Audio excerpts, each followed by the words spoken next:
Good evening to you all. I am Harindra Lal. I am the chair of the Inter-Society Activities Committee, IEEE Kerala section. We have been organizing this program since April 15, after a break of 6 weeks since we stopped the 30-year-long program which has been organized by Institute of Engineers since 1960 onward, 1990 onwards. So we have very good distinguished speakers talking on currently relevant topics. And this year also we have a very distinguished speaker, Amrita Besant. There were 300 registrations from nearly 15 countries. I invite Dr. Krishna Kumar, President of the PMI Kerala chapter, to give the welcome address. Thank you, Harindra Lal, and hi all, good afternoon. I'm Dr. Krishna Kumar, President of PMI Kerala chapter, and as Harindra Lal said, we have 7 societies joined together in conducting a series of webinars during this COVID-19 period, and this has been a great knowledge sharing sessions, and we have experts from all parts of the world who are sharing the knowledge, and we conducted around 11 sessions, and this is the 12th session, which are all knowledge pack sessions. The key societies who are collaborating are IEEE Kerala section, Institute of Engineers of Kerala, State Center, Internet Society of India, Trivandrum chapter, Computer Society of India, Trivandrum chapter, Vaikam Moulavi Foundation Trust, Trivandrum, IEEE Engineering and Medicine and Biology Society, Kerala chapter, and Project Management Institute, Kerala chapter. So I would like to offer my welcome to the speaker, Amrita Prasad Besant, Director of UFK College of Engineering and Technology, to this great event. We are all eagerly waiting to hear from you on Engineering Education 4.0. It may be, I hope it will be related to the Industry 4.0, which is coming up. I would like to offer my voice of welcome to the moderator, AG Harindra Lal of IEEE, Dr. Divya of CSI for the introduction of the speaker, and Ashok Kumar of IE for the auto tanks.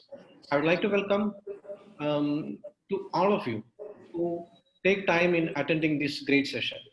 Let's hear from Amrita Prasad Besant. Over to you, Dr. Divya, for introducing the speaker and taking it forward from there. Thank you all. Thank you. Good evening all. I am pleased to welcome Mrs. Amrita Prasad Besant.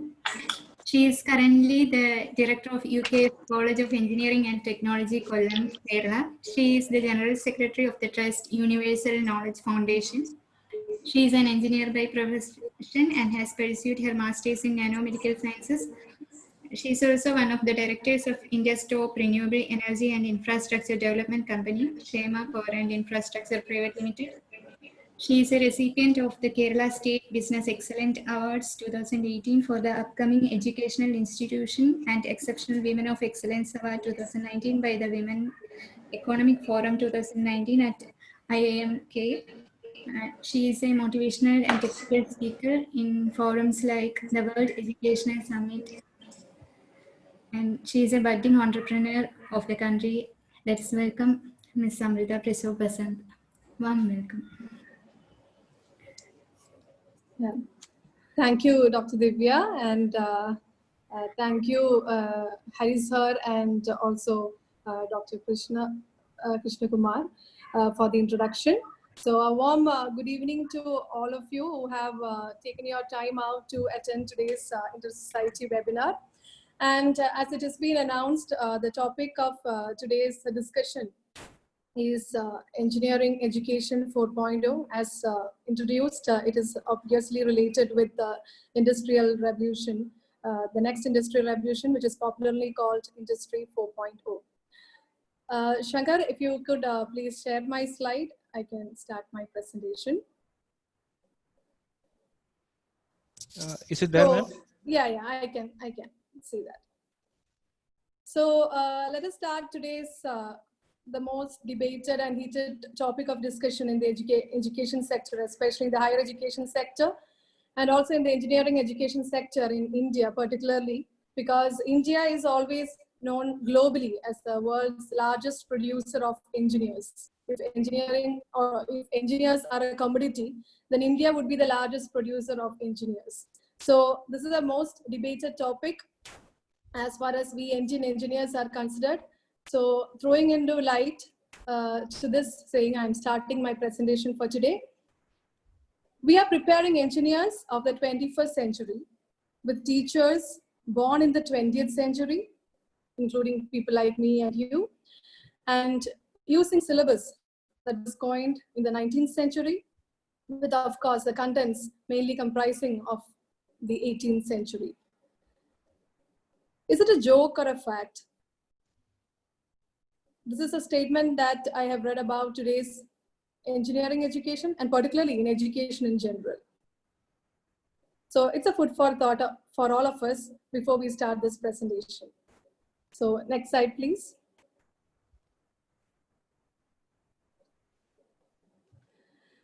So with this, let us see what should have been doing. What I've been doing now is we are right now currently preparing students for jobs that don't yet exist, using technologies that haven't been invented in order to solve problems we don't even know are problems yet. This is actually well explainable in terms of an example. For example, the world was not the same before 1,000 years. Why telling about 1,000 years? Let's think of the world that was before 10 years. 10 years before, anyone, I don't know how many of us have imagined about Bitcoin, but what is happening right now? People are minting millions out of it. And why think about hi-fi Bitcoins? How many of us have heard about app developers 10 years ago? I don't think so. But right now, the whole world runs in apps, right? So we never knew 10 years before. I was an engineer who passed out around 10 or 12 years before, and I never knew what an app was. But then people with me, or the classmates whom I have learned with, they're all right now great app developers. And even if we are not app developers, we are all using apps, right? So this is a scenario. Right now also, we are currently preparing students for jobs that don't yet exist. So next slide. Now with this, I would like to know what is the purpose of education, or what was the purpose of education? The purpose of education was defined actually according to the needs of that time. But basically, whether it's before Christ or after Industrial Revolution, the basic purpose of education still remains the same. Let's see what they are. Please, next slide. Yeah, these forms the 4 pillars of education in general, irrespective of the time. The one pillar is contribute to work and society. For example,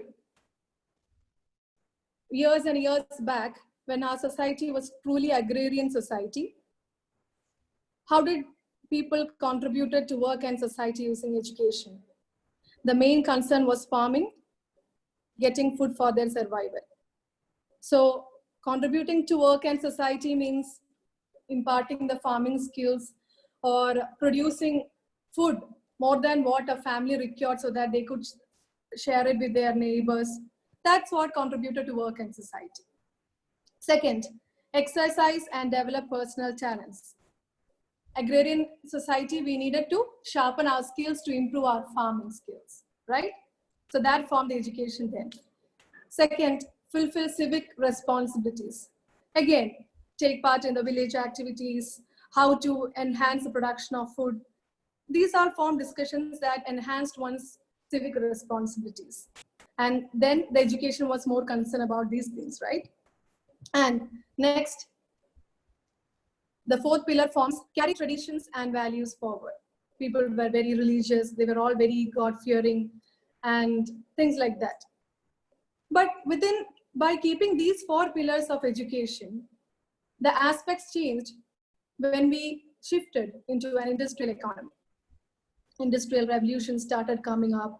In the beginning of the 90s, the Western countries started the sprouting up of machines, industries, and so on. And in the economy also, they saw a shift in the amount of money they had spent for agriculture. They have seen that there has a drastic shift in the amount they have been spending for industries.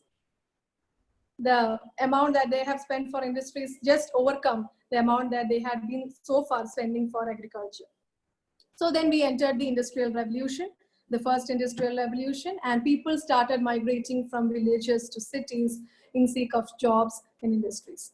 So then again, coming to the four pillars of education, one is to contribute to work and society, and then the contribution was to learning skills so that someone can work in the industry. Second, exercise and develop personal talents. Yeah, you needed to sharpen your skills so that you need to come above a mere industrial worker to a manager or a corporate or a professional. And fulfilling civic responsibilities included participating in various social and cultural organizations, discussing about global problems, and so on. And carry traditions and values forward.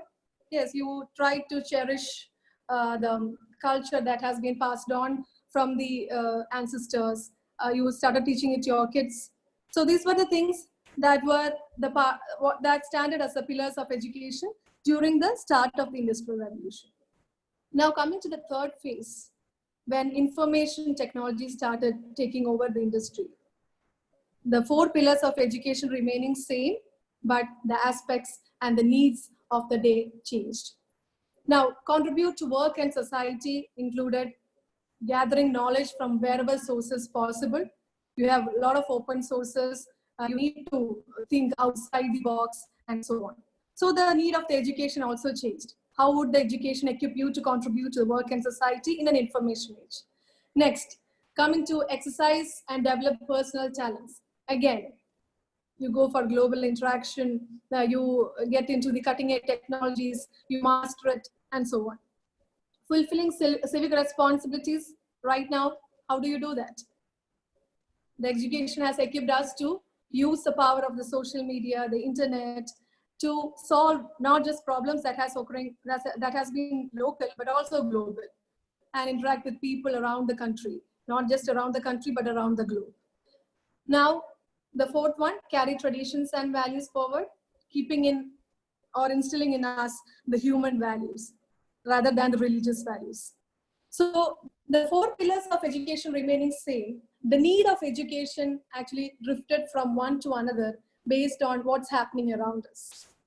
And now, after the third phase, we are reaching the next phase, that is Industrial Revolution 4, and that is popularly known as Industry 4.0. Let's have a look at it. Next slide, please. Yeah. So this is a gradual journey. This is a picture showing a gradual journey on how we have traversed from the first Industrial Revolution to the fourth Industrial Revolution. So the first Industrial Revolution started with a steam engine, introduction of mechanical production facilities, and so on. Second Industrial Revolution also related to the mass production assembly line. This all started with the end of the Second World War, when there were a lot of problems to be solved, and the solutions ended up in mass production of various products in different industries. And the current education system that we are running right now we are probably based on the Second Industrial Revolution and half of a third Industrial Revolution. And that is the reason why a mass of students, just like a mass production or assembly line, is being taught with the same content in our schools and colleges. And this is the same reason why in a class we are arranged in rows and columns as products or things has been arranged in industries. Because then the purpose of education was to prepare the whole mass to be equipped for the mass production of industrial products. Now, again, the third industrial revolution started with the onset of electronics and IT and automation to an extent. But the fact is that our education system, be it in the school or the college or the engineering education system, has started imbibing some elements of the third industrial revolution. We have not yet fulfilled the needs of the third industrial revolution even now. And I got a message like the screen is not visible. Is there any problem, Shankar? That's okay. No problem. Is it visible? Yeah. Yeah. Now coming to the fourth industrial revolution, it is the introduction of cyber physical production system. So what is it? Third industrial revolution ended with automations of things and processes. And in the fourth industrial revolution, it's an end-to-end automated process where machines interact or communicate with each other. So that is the era we are right now in. It is not something that is going to happen. It has started happening and it is all around us. So please, to the next slide. Yeah, this is what is happening in Industry 4.0. This is a picture that I have referred from the site of Confederation of Indian Industries, CII. So in Industry 4.0, we talk about the implementation of smart factories. We have smart products. We have smart employees as well. Then strategy and organization also matters. We have smart operations, and also we have data-driven services. So these are the 6 pillars that forms the base of Industry 4.0. Yeah, next slide. Now, I would like to draw your attention to the speed with which it is happening. So in order to better understand, I thought I will use something that I'm very fond of. And we are all, many of you might have been fond of this. It's a basic machine that we have been using since, our ancestors are also using for many years. It's nothing but the common watch that we use to look time. So I'll show you the very first watch I had for my own that my father had gifted in my school days. So this is a watch. It's not a branded watch. So I have a collection of watches. So it's very precious thing. So I have maintained it. And this is a Barbie watch I used to wear when I was in school. And it's not working right now. It's a purely mechanical watch. It was a very cheap watch then. And then I used it for a couple of years, and then I entered the college. And again, my father, as he knows, I'm very fond of watches. He gifted me a fast track watch. So what is different from the other watch and this watch? It's just the color, the brand, and what else? Yeah, it's pretty smart. Now, after using it for the college, then again, for my marriage, I got a couple of watches as gift, which are the more improvised versions. I still remember I got a Titan Raga watch and all. And then when I started buying watches for myself, I started exploring more. And then I bought this particular watch. This is a Casio watch, if you can see. Yeah, this is, apart from the time, it has got 3 chronographs also inside. That helps me know the date, time, and things like that. But what is different from this watch and this watch? Except for the chronographs, I feel everything remains the same. Except for the price, everything remains the same. Except for the brand, everything remains the same. What is running it remains the same, in fact. And then again, another Fossil watch which I had. And I would like to show the back end also. As engineers, I think we should be interested to know what is the back end of mechanical instrument. So this is a Fossil watch. It's a very thin watch, and this is a back end where you can see the coil, the battery, the mechanical structures, and so on. But then 2 or 3 years back, my brother gifted me with a thing that was much cheaper than the branded watches I had, but smarter than that. And it's this. They're my Fitbit band. it was a miracle, to be frank, for someone like me who has been watching watches, its brands and so on. Because when this watch of mine cost around more than 10,000 or 15,000, this watch, the cost of 2,000 helped me not just know the time, it helped me know how many distance I walked, it helped me know what is my heart rate, it helped me know how much calories I have burned and so on. So this happened 3 years back, right? And right now, a few days back, few months back, in fact, my husband gifted me with this watch. This is the Apple Watch, which has got more improvised features than the Fitbit band. And it in fact measures my heartbeat. It in fact tells me, Amrita, it's time to stand up. You have been sitting for a long time.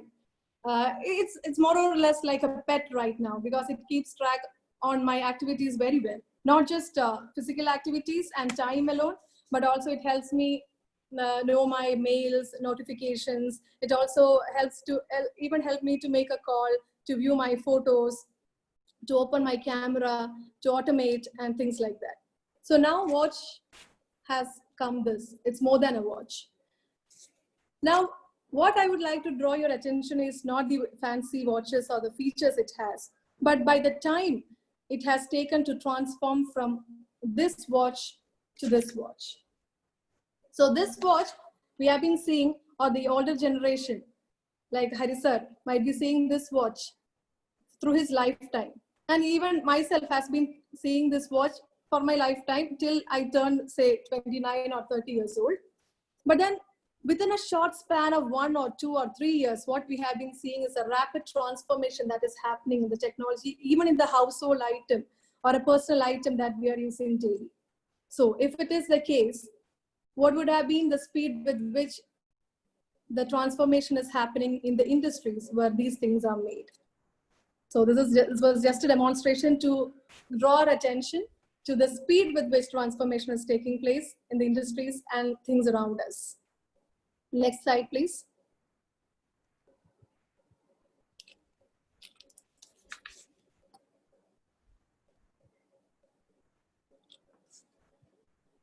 So coming to this, we often hear right now from reports from the Times of India or the Hindu, all business magazines and newspapers, they report news like this, which are quite disturbing to many of us.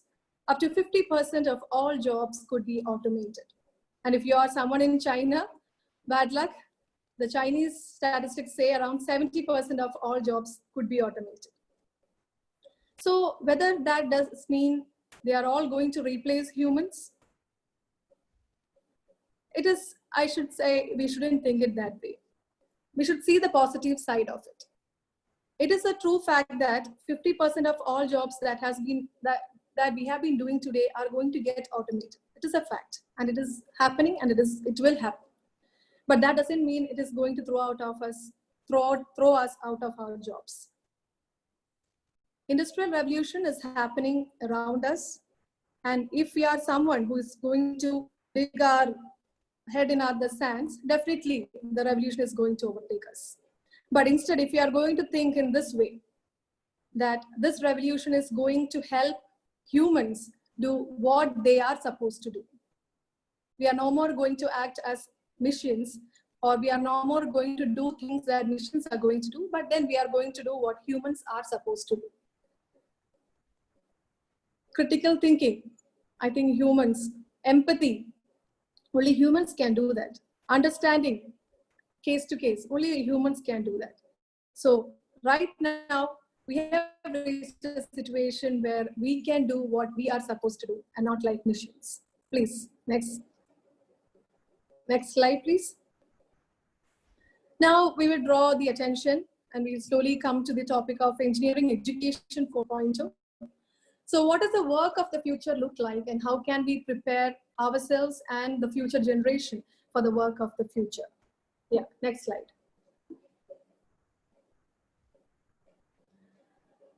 So engineering education 4.0 merely doesn't mean equipping all of us with the cutting edge technologies like, say, machine learning, all the buzzwords that we hear right now, big data analytics, IoT, and things like that. It's not just merely equipping us, It is, of course, one part of Education 4.0, but the bigger picture is meaningful education. Now let's look into what is meaningful education is. Could you please change the slide, Shankar? Yeah. This is a overall outlook of how Education 4.0 can be according to the World Economic Forum. It says the new education system should imbibe 8 different traits to equip the next generation for the future. Or in fact, if we tell it in a very beautiful word, we can future-proof our future generation. The 8 features are: 1, global citizenship skills. I think the name itself describes what global citizenship skills are. It means you need to include not just the things that are in our country right now, but we have to be a global citizen. We need to think wider, and we need to think more broader. Like we say, breadth is a new black. Yeah, we need to think more broader perspective, not just within our country or restricted to our locality. And the next thing is, second one is innovation and creativity skills. Definitely that matches. I don't know how many of the robots can be so creative and innovative as a human can be. So if we are going to focus on this skill, then future is ours. Second is the technology skills. In order to use the new cutting-edge technologies, it is our duty to impart the new technology skills and equip ourselves and make the next generation equipped with the new technology skills like the digital skills, programming, digital responsibility, how to use the technology in a wiser way, and things like that. And next is the interpersonal skills. This also, you can also think how many robots would be good enough to do interpersonal skills. It can happen only with humans. So if you are going to master in this skill, definitely Education 4.0 is the right path to our future. And the fifth one is personalized and self-paced learning. Just like I have told you before, what is happening in the colleges and classes right now, we have been arranged in rows and columns. Someone will be coming and teaching us the same lecture again and again. So why can't we think in it in a different way? Why can't we personalize it? Like the reverse of what has been happening right now. That is when we interact and when we do the learning at home, and when we do the interactions and assessment or the interactions with your teachers as in the daytime. And that involves a lot of discussions, peer learning, all these things. And I don't think the row and column arrangement that has been established years back for the need of second industrial revolution is going to work for this. And we are also right now blessed with a lot of open source learning softwares, learning contents, where we are getting access to the best of the best people and personalities who are imparting that knowledge across borders, even for free. So that also can add up to your credentials. So personalized and self-paced learning is one other key factor to your future security, I can tell you that. And then next one is the accessible and inclusive learning. There is no more racism, there is no more religion or anything like that. You need to include everyone. The system should be built in such a way, and it should be accessible to everyone, each and everyone. So it should be accessible and inclusive to all the people around us. Next is problem-based and collaborative learning. So in problem-based and collaborative learning, that's the best way of learning things, that what I believe. For example, if we are teaching someone, say about a car, or and rather another example, if I can tell you, if we want to, if I'm a teacher and I'm a coach and I want to make someone a basketball player or a cricket player, and I have given a time of 4 years, what I can compare that to the education that is happening right now is I am teaching him for the first 3 years regarding the history of cricket, how cricket has formed, who are the major players, which all countries did well in each era, and what are the different skills, what are the, I'm showing him presentations like you can bat like this, you can feel like this, and all these things. And for the last 6 months, I am letting him go to the ground. So that's what's happening right now. So do we teach cricket that way? I don't think so. How do we teach cricket? First, we allow them to play. And then the coach recognize what is good in us, whether we are good in batting or whether we are good in another skill or whether we are good as a wicket keeper. And then he tries to sharpen his skills not by taking theory classes alone. He imparts theory classes during the field time, right? So that's a way I feel any education should be taught, even especially engineering education. So that is another parallel key that the World Economic Forum has specified in the Education 4.0 framework, that is problem-based and collaborative learning. And the next one is lifelong and student-driven learning. So student-driven learning in the sense, teachers are no more going to be teachers. Teachers should act as coaches. They should drive them rather than helping them memorize things. So these are the 8 particular factors that we should include in the education system right now for Education 4.0 and equipping our students with the future skills. Yeah, next slide, please. Now, this is an idea of which countries have the digital skills to master the 4th industrial revolution. Could anyone point out where India is? Is there India? Could you see? You can see Brazil, Italy, Iran, Poland, France, Portugal, Egypt, Russia, UK, South Korea, Germany, US, Norway, Malaysia, our neighbor, Switzerland, Iceland, Finland, Sweden, Netherlands, and even China is there, but then I don't know why they have not. Because according to the digital skill rating, India is in the 91st position. In order, that is the readiness to master or to turn the Industrial Revolution 4.0 on, India still stands in the 91st position. Yeah, could you please change the next slide?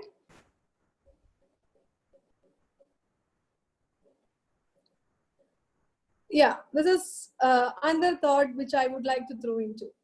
This is a usual picture we see in many of the metropolitan cities, especially in developing countries like India and many other developing countries. What can we see here? Half of the picture, we see urban style of living. We have swimming pools. You see the flag there? Each platform, each of their balconies have got a private pool even. See how they live. And to the left, what we can see, the usual slums that we used to see in our places. But there are people who claims that in technology is the reason for this inequality. But we should believe that technology is a solution to solve this disparity.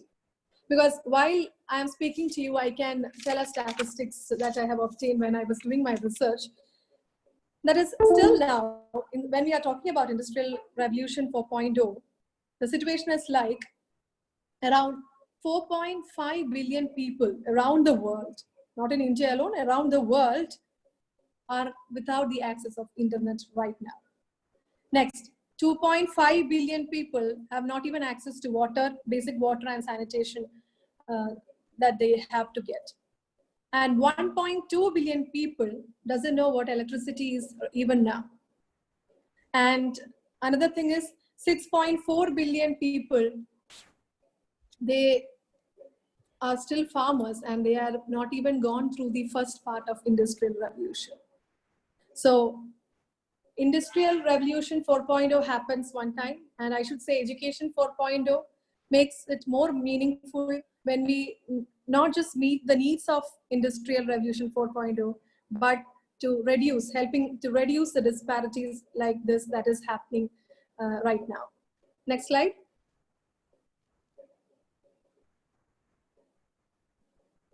So one solution that I have found out to imbibe, how to imbibe the Education 4.0 more meaningful is to make our students and our teachers to motivate them to achieve the 17 Sustainable Development Goals that UN has laid down for the year 2030. So these are the 17 Sustainable Development Goals. That is no poverty, zero hunger, the basic goals, because these are still to be addressed. So if you are imparting Education 4.0, keeping in mind these 17 sustainable development goals, then we are going to nail it. Yeah. Next slide.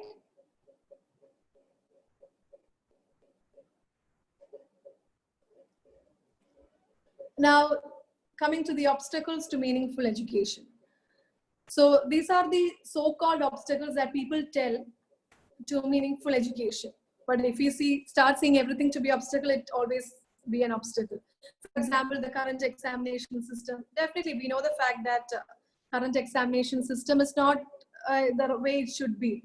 For example, for a child, even if he gets a good question, he doesn't even get enough time to tell, wow, it's an amazing question, because his focus would be to answer it in 2 minutes or 1 minute so that he gets the score.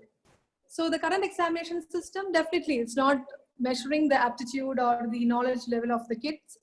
And the next one is the current design of our syllabus that we have pointed out in the beginning itself, the 18th century syllabus that we are learning right now. I can also bet that engineers who are much senior than me who are attending this webinar, you have learned engineering in a syllabus not much different from the syllabus that the students of today are learning. So there are no much change has been come in the syllabus also. And teachers are not able to be continuous learners. They cannot be blamed as such, like they are not continuous learners. There are a lot of problems that they also face because the current vigor of the educational system provide them little time for all these things. That is one fact. And also the concept of how a teacher should be, that is also not instilled in them in the right way. So there are multiple reasons why teachers are not continuous learners, irrespective of the resources that we are having right now. So coming to the solution, what are the solutions to these obstacles? I should say the problems itself are the solutions. Because current examination system is not well, just try to change it. If the design of our syllabus is not well, okay, try to change that. And if teachers are not continuous learners, give them the correct environment to make them continuous learners. But how do we have the power to do that? That's the question. So as an administrator of an engineering college and having a very short experience of say 8 years running an engineering college, and that too at a very young age, I had a lot of pitfalls, a lot of experiences in both failure as well as success in different methods that we have tried out. And right now what we believe is to do the thing what we are supposed to do. It's not like challenging or anything like that. We know this is to be done. So try to do what is to be done. That's all. So whether it is possible within the system, might be complying within the system, all these things might not be achievable right now in India. But why cannot we think about implementing it in spite of the system? Not outside the system, but in spite of the system. So we are in our mission.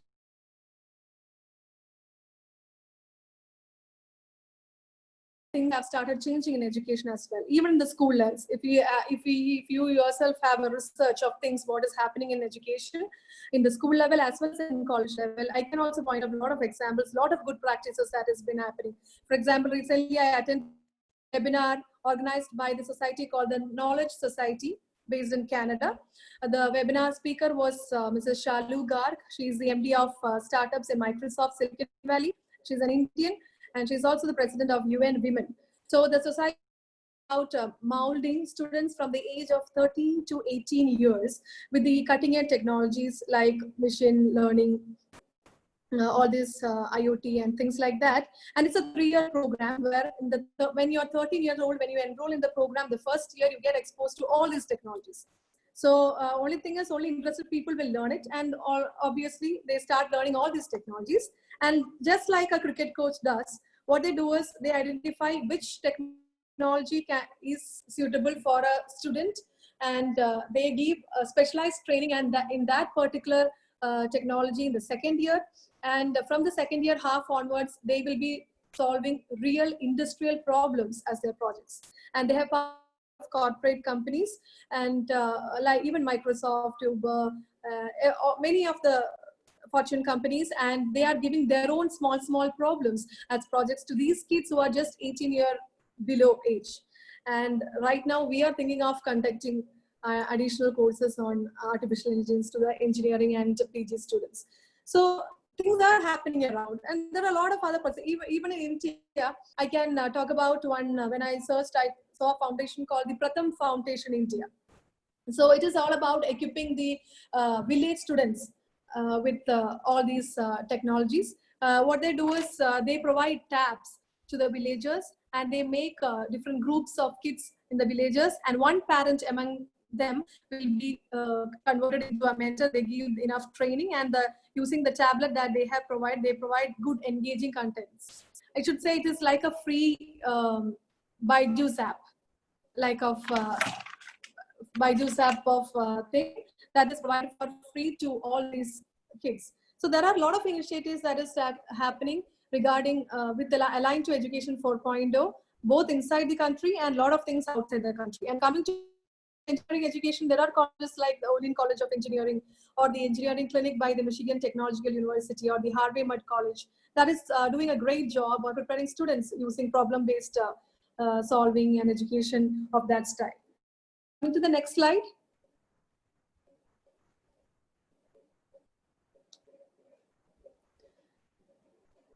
Yeah, as I told, it's hard but beautiful in the end when we work in spite of the system. We cannot wait for the system to change, but definitely we need to work in spite of the system, which is quite hard. We have started the journey. It's like pushing our limits. The whole team is actually full disturbed in our college, to be frank, because it's like pushing our limit. Just as we say, any change in the beginning, it seems to be very hard.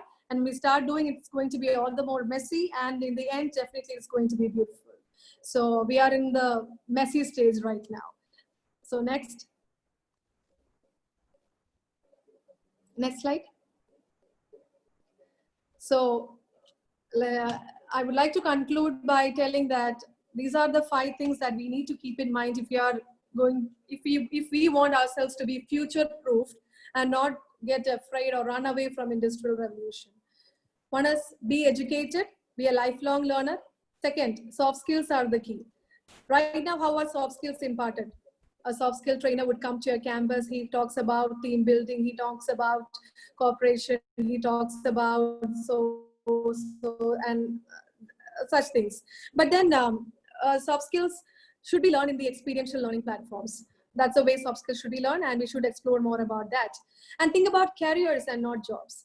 Because if we can recollect our parents or our grandparents, they used to tell, I had worked in so-and-so company for the past 35 years and I've got this gift and things like that. But right now, I mean, in their age, that was very well done. But right now, that's not the case. We need to think about different careers and not just jobs. For example, a thought like that is Mr. Sundar Pichai, a proud Indian, who is CEO of Google right now. And what I could learn from his career changes, he has pursued his BTech in material engineering, material science from IIT. And later on, he went to the US for pursuing a master's in material science. And what is he right now? He's nothing doing with material science right now. He is one of the leaders of the software giant globally. So what has helped him? So he himself in his interview has tried to say that, see, if I had tried to continue with my material science knowledge that I had acquired spending 6 or 7 years, and then thought, okay, why not continue with my PhD or doctoral studies in material science, I would have turned into a material scientist. Of course, might be doing a great job, might be sometimes winning a Nobel Prize even. But then what has made Sundar Pichai, the person what he is today, is actually the shift that he has taken in his career. It's not the job. So he has slowly started taking interest in the technology that has arisen during this time. That is the upcoming of computers, technology. And he has actually thought how these technologies can help change the world. And this has brought him to the person that he is today. So let the future people, they think about careers and not just jobs. And now it's not about credentials, but it's about the credibility that matters. Credentials in the sense, it's not about your GPA, It's not about the fancy college name that you're going to study, or it's not about the top university you study that are going to take you into heights for sure in the coming future. Because right now, even bigger giant companies, they are focusing on the credibility and the skill set of the individual for hiring rather than the college tag or the whatever university they have studied.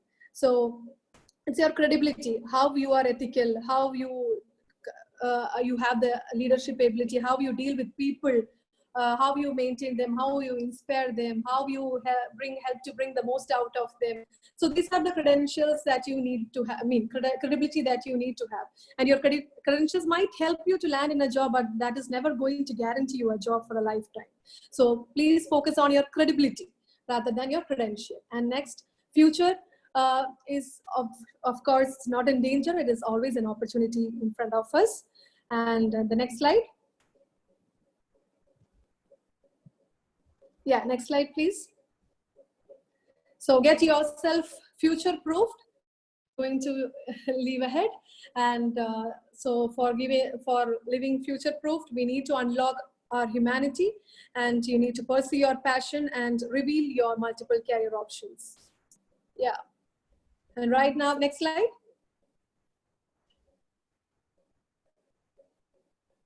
Next slide. Yeah.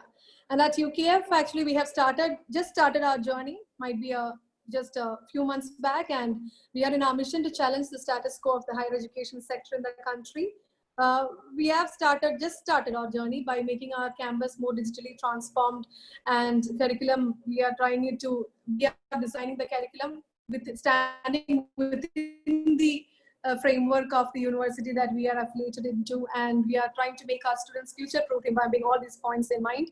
And interface designed, we are also designing an interface for the seamless merger of academia, industry, research, and business, without which this is not going to happen.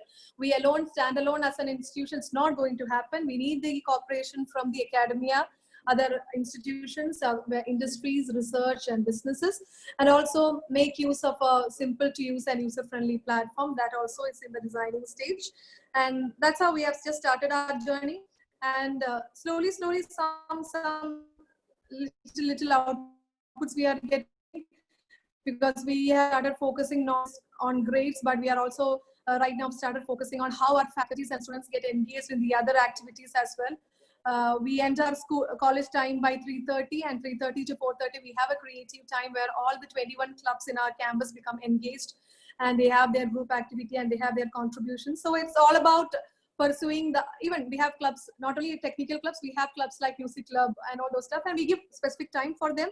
And even if they want to stay back, they can stay back. But we see that our college timing, teaching timing ends by 3:30, and 3:30 we have a time for all these things, because we give due importance to that. And I think that has also been reflected in the new education policy that is being published right now in the Ministry of Human Resource Development website right now, because they emphasize the teaching of liberal arts in professional education, whether you are going to be a doctor or whether you're going to be an engineer or whether you're going to be a chartered accountant, you have to pursue liberal art, say singing or play a theater or something like that, to bring the most out of you. That's what research says, and people are trying to implement it, and we have started it in our own little way. And as a proud member of the IEEE, we are having a good number of IEEE students. I think the students who are getting involved in IEEE, they have their own benefits irrespective of the grade they are getting, and we have quite seen them getting well ahead in placements and interactions with industries and so on. And we can also proudly say UKF have bagged the most happening chapter award in the IEEE chapter, competing against the 400 different chapters all around the world. So these are the small but big achievements that we make irrespective of the small age that we have been into. Next slide, please.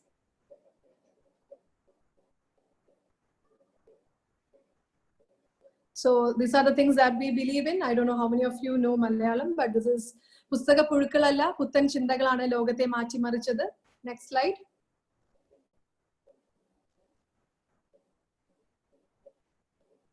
Parikshakalalla, Parikshanangalkkayulla Vemate Machi Marikunnu. It's not the exams, but the your desire for doing experiments that will help you change the world. Next.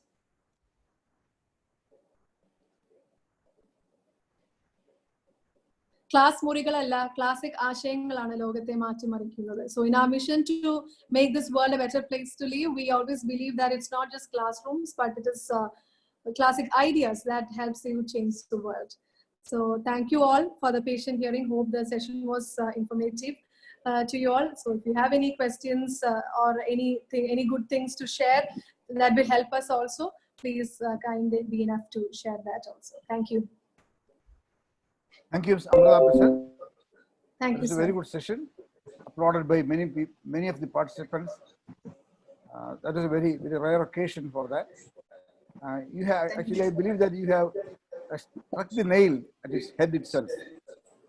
The problem which we have been telling for quite a long time, the industry, academia interaction. At present, industry and academia are in watertight compartments. So that has to be exchange, and there must be a synergy for that. There was a couple of questions also. Yeah, please. Ravindranathan, has India started or planned to set up the facilities to teach students matching with Industry 4.0 needs? Shall I repeat? Yeah, please, sir. I didn't get the question. Has India started or planned to set up the facilities to teach students matching with the Industry 4.0 needs? If we take India as a whole, the answer frankly is no. But then there have been initiatives taken here and there that support this Revolution 4.0, and even the new educational policy that the draft has been published, but actually that well explains how an education should be done, but that is not, I mean, I don't know when it's going to be finalized and then starting its implementation. It might take some time, but right now India has not equipped its education system for Industry 4.0. But yeah, the industries that are right now running in the country have started shifting or transforming to Industry 4.0. Because a lot of industries like the Siemens, Bosch, BMW, who have established great manufacturing lines that has aligned with the Industrial 4.0. Even the Tata industry, our own Tata industry, in its Sadhanpet plant that had manufactured Tata nano cars, they had 100 robots in their manufacturing line. So there are a lot of things that is happening like that right now, and I feel yeah, the industry is getting equipped, but not the education system as a whole. Yeah, a couple of questions from Shamil Nahas. First is, with the nature of education related to technology rapidly changing towards a lot of free and accessible education, what according to you is the future of engineering institutions in India? Shall I repeat? Sir, could you please repeat? I didn't get it. With the nature of education related to technology rapidly changing towards a lot of free and accessible education, what according to you Rapidly changing towards towards a lot of free and accessible education, okay, yeah. what according to you is the future of engineering institution in India? See, the future of engineering institution in India. With the I nature, think nature of changing technology. What is the future of? Is that what you meant? technology changing towards a lot of free and accessible education. What do you mean? Oh, free and accessible education. Yeah. Okay. Well, I never feel that's a threat to the engineering education sector in India, never. But instead, that's going to be a blessing for the engineering education in India, because as the earlier question has pointed out, the engineering education sector in the country has not grown to the way that can be aligned with the Industrial Revolution 4.0. But the access to a lot of free and accessible things like this would definitely help the engineering education sector to equip ourselves and the manpower associated with it, be it the faculties or the managers, to be updated with whatever is happening around. It's a blessing. Because right now we get a degree from Harvard sitting at our home from the best of the best teachers in the world. So that is something like a blessing. It is never going to be a threat. It becomes a threat only if we are not running with the tide. For those institutions, it's going to definitely be a threat. Second question from Shamil Nahas.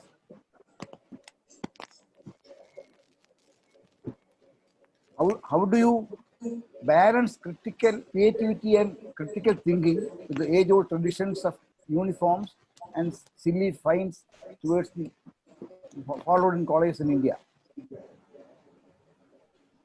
How do you balance creativity and critical thinking with the age-old traditions of uniforms and silly fines? See, uniform is not something that is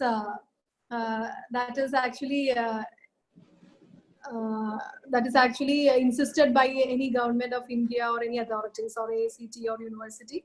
It is purely the decision of the college or the institution that we are studying. So I can see that many institutions are taking away uniforms right now, even in the private sector. So it's all dependent on how we run with the tide. So if we are deciding not to go with uniforms and concentrate more on to build the critical thinking skills, then definitely that's going to work. That's all. So uniform is not a matter of... Another question from Professor Hariharan. What are the initiatives at UKF for industry integrated curriculum?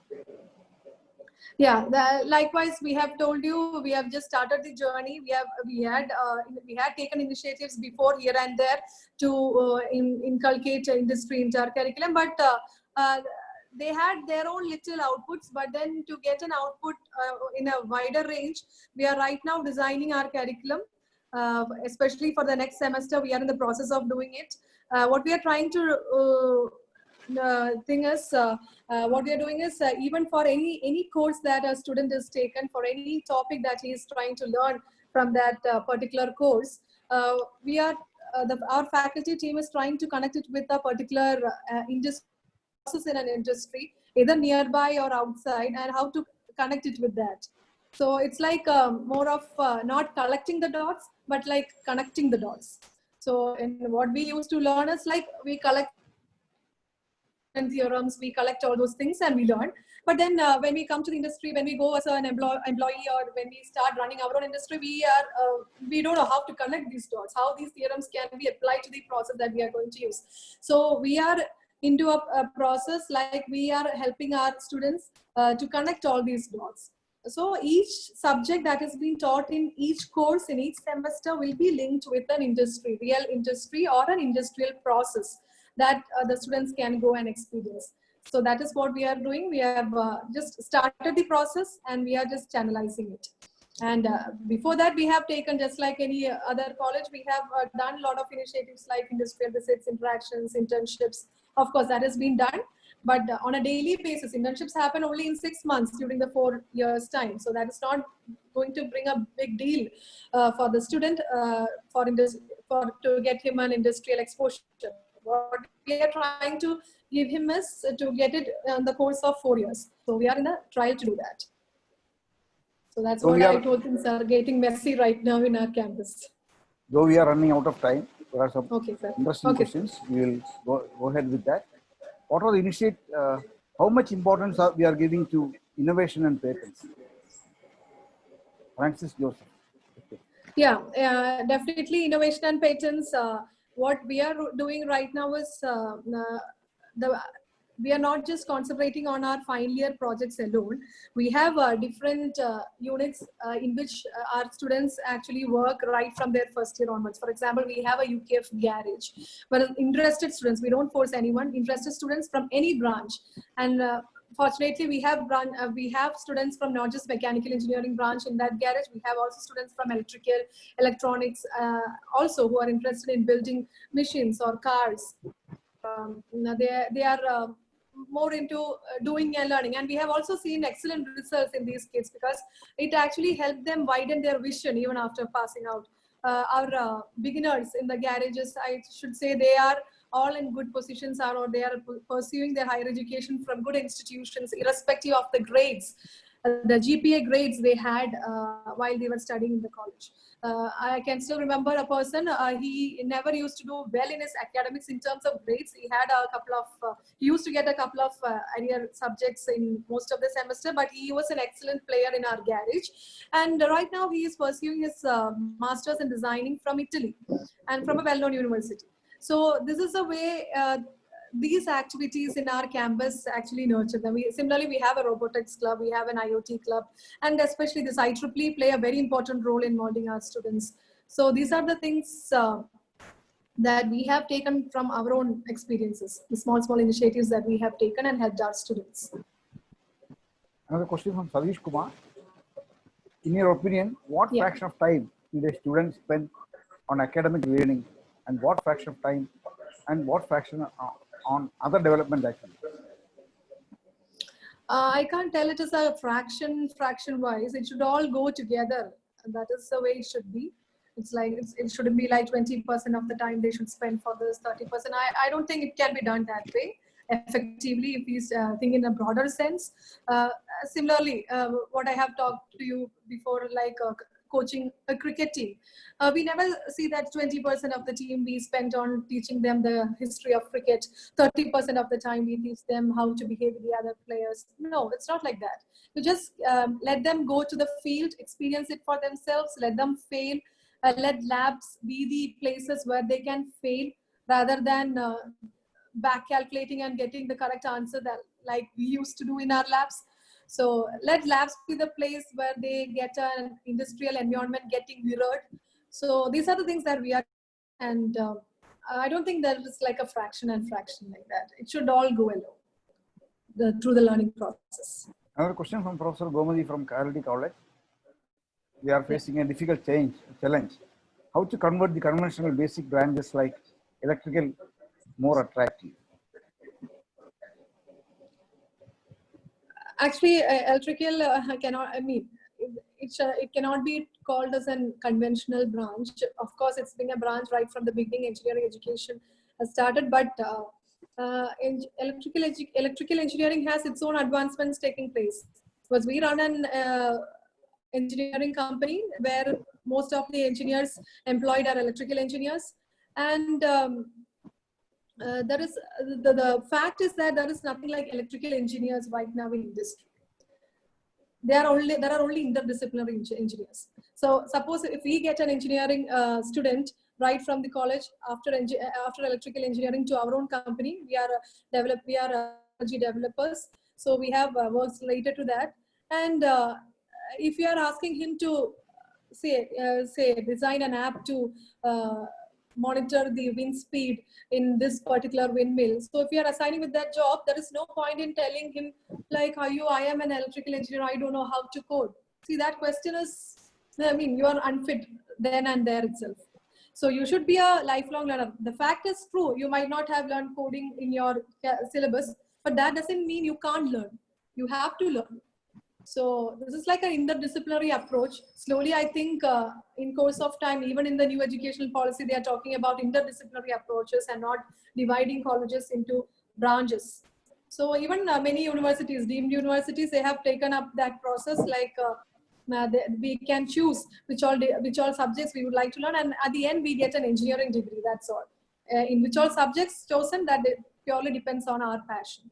So things should change accordingly. But since we right now have this branch system, what should we do is we should be good enough to do interdisciplinary projects. That will help us. Mr. Murthy, do you think the teachers should have a minimum industrial exposure that should be acknowledged by the UGC or concerned authorities? Definitely. Definitely, yes.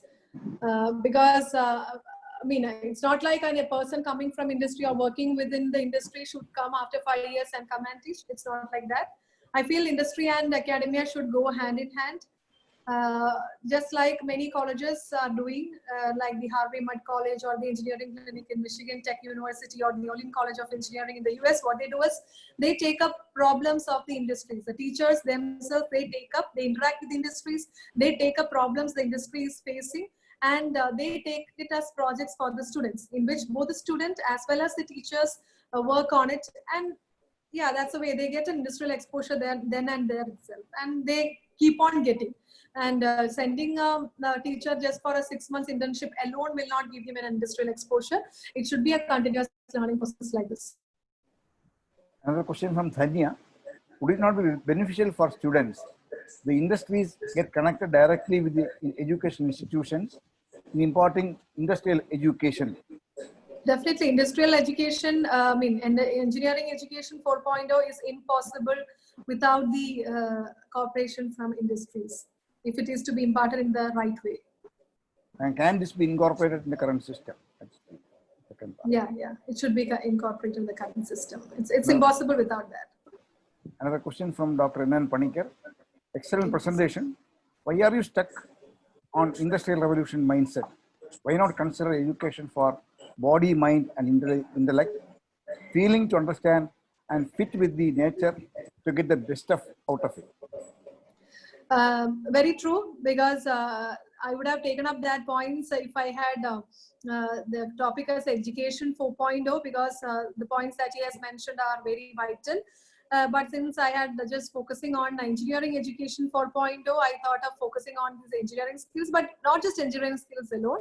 But I think, personally, I feel education 4.0 becomes fulfilled only if it is meaningful, that we as humans should be humans, not just technocrats alone. So education should be imparted in that way. And in that comes the role of mind, soul, body, keeping ourselves good and all these things, keeping our mind happy. So a question from Bashir. How does Indian engineering education compare with the other countries?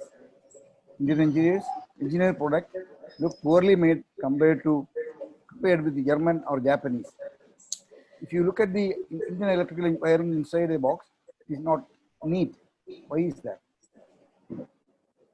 That's what I have mentioned earlier itself. That is, our education system right now is in the standstill position of the requirement of Industrial Revolution 2 and Industrial Revolution 3. We have not even completed the requirement of Industrial Revolution 3. So we are standstill in Industrial Revolution 2 halfway. And that is one reason we are in. But this is a very debated topic. When I actually take up this topic with my colleagues or even with my family members, they used to tell me, yeah, but then see, people like Sundar Pichai or Satya Nadella, they're all good leaders, or Indra Nooyi, they're all being part of the Indian education system, and still they are also running. They are in the top positions in the thing. But what I can tell them is, yes, of course, Sundar Pichai and people like Satya Nadella have reached the top hierarchy of the employee chain of a company. Very true. Yeah, they have become, or they have reached the highest position of what Indian education system has taught, that is to become an employee, and they have reached the time. I can't see any Steve Jobs from India. I can't see any Larry Page from India. I can't see any Bill Gates from India. Why is it so? So that I think that answers the question. Professor Sunita, as a part of the answer, then why the vice versa is not happening, like computer specialist cannot be transformed to an engineer? It's happening. I think it's happening. Computer specialist is not an engineer. Computer specialists are engineers. I don't know why she's feeling that way. Venu, how to improve Kerala engineers' standards? What kind of changes made in UKFSA college? I think I have explained it many times. Is that okay? One more question. Yeah, one more question. Yeah. Francis Joseph, knowledge doubles every year in IT sector. Yes. How fast our educational system can respond? Very slow, very slow. But then the system as such is not in pace with the growth of industry. We are very slow. The system is slow, but then we as individuals can come up. Let the system be slow, but we can come out of the system, or we can do it in spite of the system. We cannot wait for the system to change and then we will change. It's better to bring the change in ourselves than waiting for the system to change. And that's why apps like Byju's have won victory within a short span of time. They didn't wait for the systems to change. They implemented what is required. There were only a few questions, but many people applauded your presentation well. I'm unable to give their names here, but thank you once again. Thank you, sir. I invite Ashok Kumar to give a vote of thanks. Ashok Kumar, Secretary of the Indian Institute of Engineers, Kerala State Center. Hello everyone, I'm Ashok Kumar, Honorary Secretary, IEI Kerala State Center. I think the world is changing very fast and so is the education system, but not that much at the same speed with which industry is changing. So we had a good sketch today given by the speaker, Mrs. Amrita, of the education system and how it should be aligned with the industry 4.0. But as Dr. Panikkar mentioned briefly, the education system also should have the humanitarian aspects of the civilization. And yeah, that's what the point we have to address seriously. So it's a nice presentation, Mrs. Amrita. Thank you very much for your. I think we have all spent our evening for a good purpose. Thank you. Yeah. Yeah.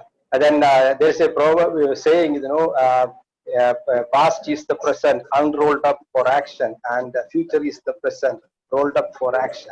We have to roll up our sleeves, tighten our shoes, and then you know, start moving very fast to catch up with that. But I mean, is it enough to talk about education 4.0? I don't. I think we should talk about much ahead, rather, because I was told by our friend who Francis was this talk. He left, I think, already. He was in Canada, and there the education, the higher degree courses, students do projects which addresses the so-called issues that may come 25 years later in Canada, and how solutions have to be offered for those problems. The problems itself are conceived, I mean, idealized, and then solutions are offered 25 years later, I mean. So it is not education 4.0, it may be education 5.0 or 6.0, something like that, whatever. So thank you very much once again for nice talk. Then I thank all the professional societies for being part of this webinar process, and the organizers of all these societies for you know, being organizing and inviting their members and making the members being part of this talk and in having sufficient attendance. So I thank each one of those societies. I don't want to name them, but each one of them for their magnanimity. And then Mr. Harindalal, Dr. Krishna Kumar, Dr. Divya for conducting this initial part of the sessions. I thank all of you. And then once again, thank all participants for being with us this evening and listening to a wonderful talk by Mrs. Amrita. Thank you, one and all. Have a good evening. Thank you, sir.